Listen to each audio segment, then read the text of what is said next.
중국 정치를 이야기할 때 우리는 흔히 이렇게 말합니다. 시진핑은 강한 지도자다, 권력을 집중시켰다, 1인 지배 체제를 만들었다. 하지만 중국 정치 내부에서는 전혀 다른 질문이 먼저 나옵니다. 누가 그를 그 자리에 올려놓았는가? 중국에서 권력은 혼자 올라가는 것이 아닙니다. 항상 누군가가 길을 닫고 책임을 지고 판을 설계합니다. 중국 정치에서는 이 역할을 맡은 사람을 따거라고 부릅니다.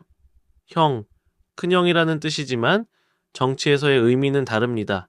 따거란 보호자이자 후견인입니다. 사고가 나면 대신 책임을 지는 사람입니다. 그리고 시진핑에게도 그런 따거가 있었습니다. 그 인물이 쩡칭웅입니다.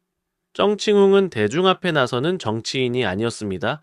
연설로 사람을 사로잡지도 않았고 카리스마를 과시하지도 않았습니다. 대신 그는 사람을 골랐고 줄을 세웠고 후계자를 설계했습니다.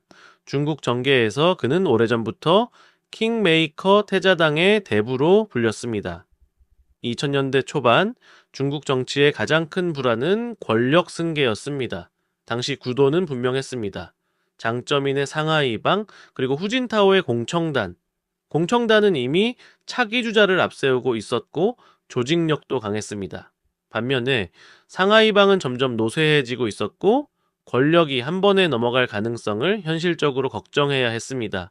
이때 쩡칭웅은 하나의 결론에 도달합니다. 상하이방 내부에서는 다음 지도자를 만들 수 없다. 그래서 그는 상하이방도 아니고 공청단도 아닌 전혀 다른 축에서 후계자를 찾습니다. 그 선택지가 태자당이었습니다.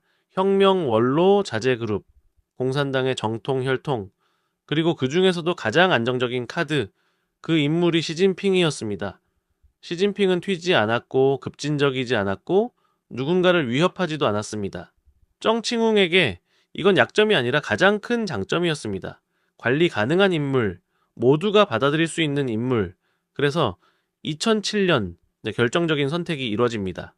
쩡칭웅은 자신이 물러나는 대신 시진핑을 정치국 상무위원으로 올립니다. 여기서 이 장면이 핵심입니다. 정치국 상무위원은 단순히 높은 자리가 아닙니다. 중국에서 국가를 실제로 운영하는 최상층, 결정의 방안으로 들어가는 자리입니다. 그리고 상무위원 자리는 정해진 숫자만 존재합니다. 누군가가 내려오지 않으면 누군가는 올라갈 수 없습니다. 그래서 또 중국 정치에서는 누가 올라갔는가보다 누가 내려왔는가가 더 중요할 때가 많습니다. 쩡칭웅의 퇴장은 단순한 은퇴가 아니라 시진핑을 그 방안에 안착시키기 위한 의도적인 선택이었습니다.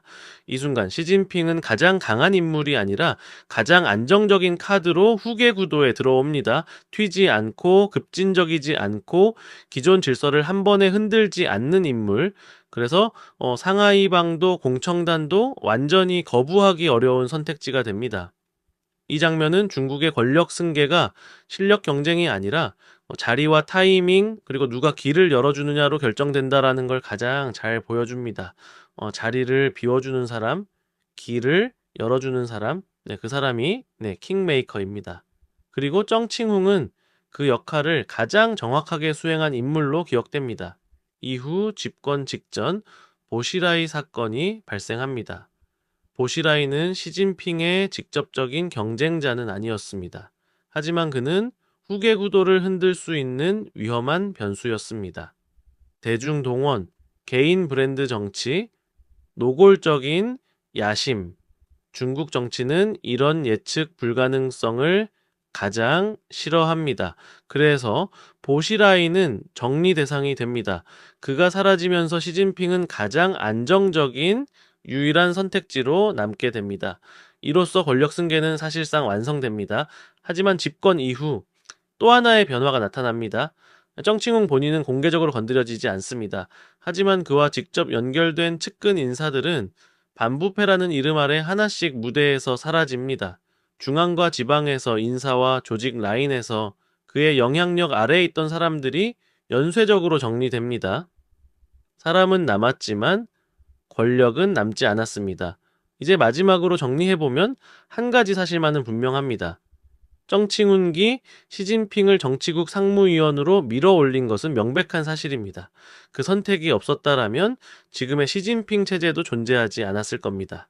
이 결정은 중국 정치사에서 가장 성공적인 킹메이킹으로 기록됩니다. 동시에 그 성공은 정칭웅 본인에게 가장 뼈아픈 결과를 남겼습니다. 그가 물러나며 비워준 그 자리는 다시 돌아올 수 없는 권력이 되었기 때문입니다. 네, 결국 정칭웅은 중국 정치에서 가장 완벽한 킹메이커였지만 그 성공으로 인해 자신의 시대를 스스로 끝낸 인물이 되었습니다. 이것이 시진핑 권력의 출발점이자 정칭웅이라는 인물의 가장 아이러니한 결말입니다.